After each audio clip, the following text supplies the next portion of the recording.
Though just about every birdwatcher enjoys seeing hawks, it's not always easy to name them with confidence. They're often seen in flight, at some distance, and for less time than we might prefer. A good rule to remember when trying to identify an unfamiliar hawk is this: chances are it's a redtail, even if its tail doesn't look red.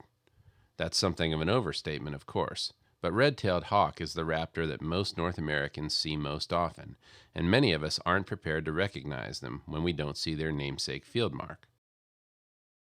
When you do see a typical-looking adult red-tailed hawk well, it's pretty darn easy to identify. However, many of your experiences with the species won't be like this.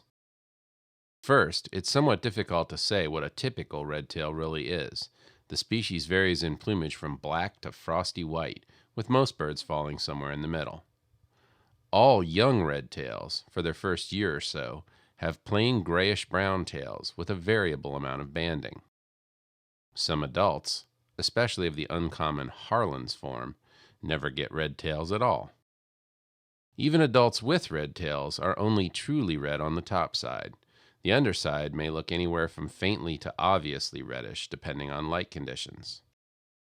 So how do you go about identifying this bird? It can help to start with the classic hawk encounter, a bird soaring overhead. Many new birders wish for flying hawks to perch, so they can study the birds at leisure. But flying hawks are generally easier to identify than perch ones, actually, because they give you more clues to work with once you learn to see them. Red-tailed hawk is placed in the genus Buteo, and it's the archetype of its tribe. Short of tail and broad of wing, this bird is built to soar. Its wings usually show a distinct roundness in the secondaries, while still being rather long overall. Compare the red-tail's wing shape to two of its cousins, the broadwing hawk and the Swainson's hawk. Broadwing has shorter wings, both in proportion and absolutely, but their roundness is more evenly tapered, not as bulging. The Swainson's hawk is a little bigger than a red-tailed, and its wings are quite long and thin for a Buteo. While we're looking at this comparison, note that the red-tailed hawk has a rather obvious thick, dark border to the front edge of its underwings that these other two species lack. This dark border, which is referred to as a patagial bar, can be a much firmer foundation on which to build a case for red-tailed hawk than tail color. The main instance where the patagial bar won't help you is on very dark birds, which tend to be more common in the West. Thankfully, many of those birds will show red tails, and they'll still have the distinctive red-tailed shape, which you will soon enough learn to recognize like you recognize the shape and posture of a lifelong friend. Two other raptors that many North Americans encounter frequently are the sharp-shinned hawk and the Cooper's hawk. In addition to being common and widespread, they are the species most likely to appear at bird feeders, hoping to dine on the other patrons. As both are accipiters, they have fairly short, rounded wings, but long tails. Telling coops from Sharpies has long been a classic North American identification puzzle. Even the pros sometimes see birds that leave them unsure. The secret is to learn all the marks and really look at each bird you see. Rarely can an accurate identification of a pair this close be made on the basis of a single character. Coops are bigger than Sharpies, but size can be hard to judge on lone birds.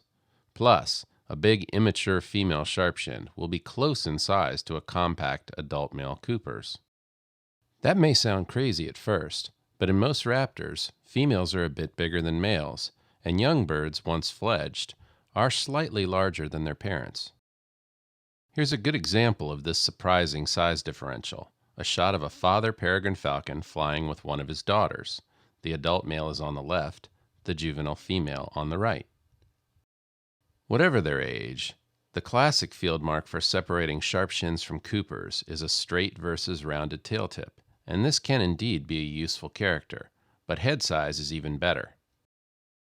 Cooper's hawks have bigger heads that stick out much more prominently than the smaller heads of sharpshins. This effect is accentuated by the characteristic angles at which they hold their wings. Coopers more straight, sharpshinned hunch forward at the wrists. The rub with shape-based marks like these is that they are subject to variation as the birds do different kinds of flying. Either species in full soar, like the bird on the left, will appear rather round-tailed, straight-winged, and large-headed, lending them a coopish aspect. Conversely, both species will look rather sharpish in a dive, with their wings pulled in and tail folded. As with all worthwhile pursuits, the key to successfully learning raptor identification is practice. Over a few years, you can get to the point where you'll be quite confident in identifying most of the hawks you see, most of the time.